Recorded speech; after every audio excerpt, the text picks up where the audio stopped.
G'day, I'm Rita Joy, and in this video we're going to be talking about the 4 steps to self-motivation.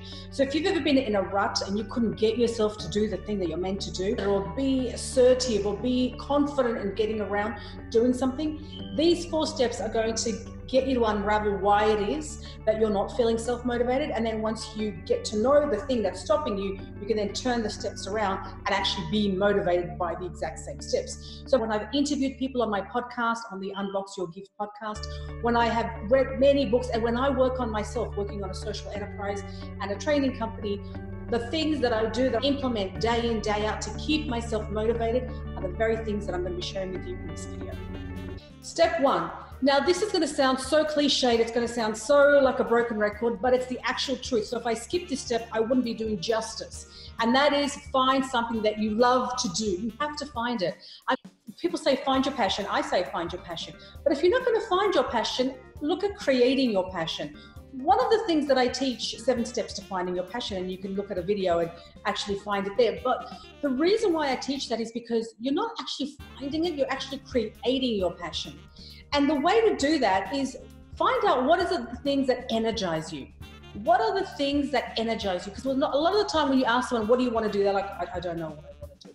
Well, there are things that you get energized by, and what are those things? If you can just focus on that, and if nothing comes to mind, then down the bottom I've left a link on the 7 steps to finding your passion, because that will then get the BS out of the way, it will get the excuses out of the way, it will get that block that's in front of you out of the way, and through going through those steps, you'll be able to uncover, unravel, unearth that thing that you want to actually wake up for. So when you do find your passion, the question to ask yourself is, what benefit do I want to leave in the world, both professionally and both personally? And when you can find those things out, that's when you know that you have a pull.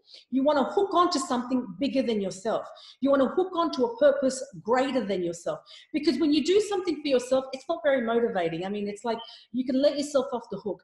But if someone else's benefit is involved in that, your kids, your community, the space that you're passionate about working in, something, when you can hook onto something greater than a bottom line, that is when you feel propelled. That's when you feel called on. That's when you feel more of a pull than a push to go and create that next thing. So look at what's the benefit I want to leave in the world, both personally and professionally. And if that's too big of a question, ask yourself what energizes me. And if that's still not working, the 7 steps to find your passion are down below. Go do the 7 steps, get clear on your passion, because then the next 3 steps are going to be really worth your while. The second step to finding self-motivation is get out of the drug of needing motivation. See, I find that motivation has become like a drug. We need a fix. In order to feel like we want to do something, we need to feel motivated. We need to feel like we want to go ahead and do something. And the moment that you wait for motivation, now you're hooked on that drug. Just like you get hooked on any other drug. Motivation is never there when you need it. And so why wait for it? And the best way to counteract motivation, stop waiting for inspiration or stop waiting for motivation, is to build a habit. And there's this really brilliant quote that sums up what I'm trying to say. And it goes like this. People do not decide their futures. They decide their habits, and their habits decide their futures.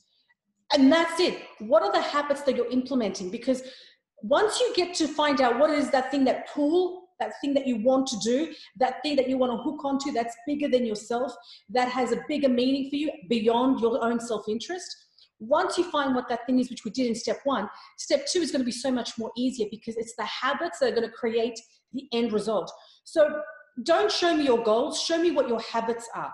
What habits do you need to get to that level of where you want to go to?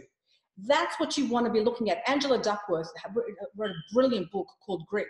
And in that book, she writes, enthusiasm is common, endurance is rare. And so that's the point of habit.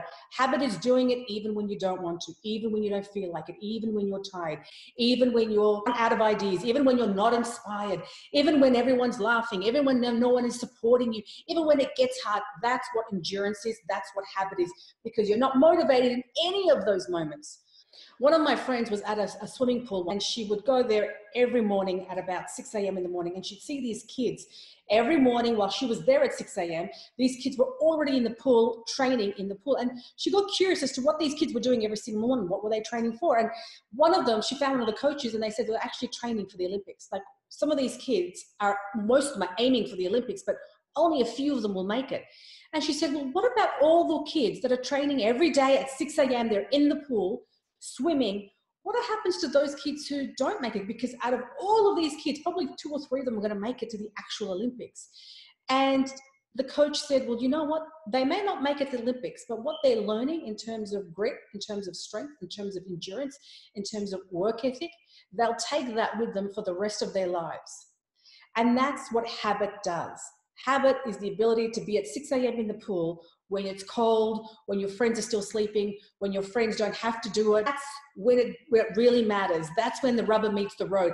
And so if you can paint that picture for yourself, but in the 0.011% chance you don't get to where you want to go, the habit of creating habits, the endurance that's built in your DNA, that's what you're going to take with you for the rest of your life. So that resource of knowing how to grit up is going to be with you along the way. So the second step to self-motivation is habit. What are the habits do you need to form to get to that next level, to get to that passion, to hook on to that outcome beyond your self-interest?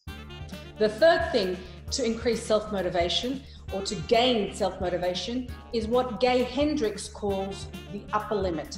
Expanding your upper limit, being aware of your upper limit. Now, what on earth is your upper limit? Anytime you feel happiness, joy, peace, elation, anytime you're feeling good, what happens though is your brain has a thermostat of how much it will allow you to feel good. And if it's the first time you're hearing this, it's going to sound pretty strange, but bear with it.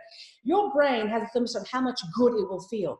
And when it hits the point of thermostat of how much good it can feel, your brain will now bring a thought of worry, of guilt, of blame, of shame, of embarrassment. It will bring something that will stop you feeling good, because that's all your brain is comfortable with, feeling good. It hits its upper limit. So you consider it anytime you've had a productive day and you've just worked like crazy and you just crushed all your things, and then all of a sudden you're driving home and you might think, oh, you think of a situation back in your past that comes back to you.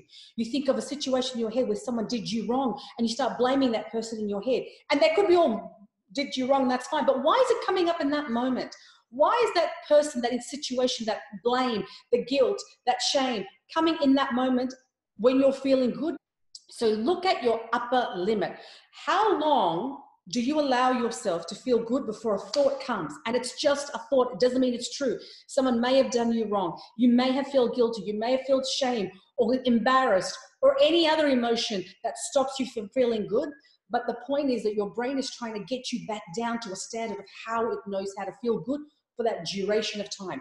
Anything beyond that duration that your brain is used to, your brain hits an upper limit and it brings to mind a thought that compresses, depresses the feelings of good inside you. The brain is just trying to get to a standard of how long it can feel good for. And your job and my job to feel self-motivated is to be conscious of, I'm feeling good, I'm feeling good. And then the moment you get something negative, after you feel good, that's when the brain is hitting on your upper limit. And that's when you have to become awake and notice that it's a thought. What is coming? What is it? Why did you have that thought? Why is your brain what is it trying to come through you? Because you're trying to get onto a next idea. A thought is coming through you and your brain is stopping that because it's only trying to get used to, or getting you used to, how much good you can feel in that moment. Now, if you'd like more resources on your upper limit, I've put down a resource below and then you can go and check that out in greater detail. But the third thing is to be very cautious and aware of where your upper limit is. And the very last thing for self-motivation is to work on one thing. What do I mean by that? There is a brilliant book called The One Thing. When Jerry Seinfeld became Seinfeld, as we all know him, a comedian was walking past him one time and asked him, Jerry, what do I do to actually be a good comedian? And he said to him, all you've got to do is every single day write jokes. There'll be days where there'll be crappy jokes. There won't be any good. There'll be bad jokes. But every day write jokes. And on a calendar, have it in front of you and you cross it off. Because as you cross it off on the calendar, that every day you're writing jokes, It makes your emotions, it makes your soul feel that you're getting ahead, that you're making effort, that you're making progress. That will make you feel good. But every single day, write jokes, write jokes. And that is what the book is about, doing the one thing that you need to do, because based on habit, you'll be doing it, and that's how you're going to build momentum and get good at the thing that everyone else will say, well, how are you so good at it? Everyone else will think you've got a superpower, but really all it was habit and just continuing to do the one thing. So look at what it is that you want to accomplish. Do you want to be a speaker? Do you want to be an astronaut? Do you want to be a carpenter? Do you want to be an executive? Do you want to be a CPA? What is it that you want to do? And what's the one thing that you need to do every single day to make sure that you reach that? The one thing you've got to do that you would give time allocation to at least an hour. The book says 4 hours, but if you could give at least 30 minutes allocation, depending on your schedule and what you're up to, an hour's allocation for every single day, crossing off what you have to do. For me, building up a social enterprise, I work on establishing relationships every single day with suppliers, stakeholders, with people who are coming into the enterprise. All those things that I do is I work on building relationships every single day, because if I can do that, then I can be in the emotion of bringing that social enterprise into greater ground and to secure it for better benefits for the people I'm trying to help. So that's the one thing that I'm doing. What's the one thing that you need to do? If you need to be a speaker, you need to speak and practice every single day. Practice on storytelling. If you want to be, but what is the one thing that if you were to focus on the one thing that would give you leaps and heads bounds ahead of everyone else? If you did the one thing and you consistently did that till you got to the end goal. So there you have it, guys. That's the 4 steps to self-motivation. I just want to share this final story with you. I interviewed a gentleman on my podcast, and he prefers to remain anonymous. He sold his company for millions of dollars. I'm talking a lot of money. And he shared with me off camera, he shared with me that there were days when he couldn't get out of bed. He didn't have the motivation to get out of bed because he didn't have to work. He didn't have to pay any bills. For as far as he was concerned, he had all the money in the world in the bank. He could go and live on any island for the rest of his life. He could pay for his kids, and these kids would never even have to work again.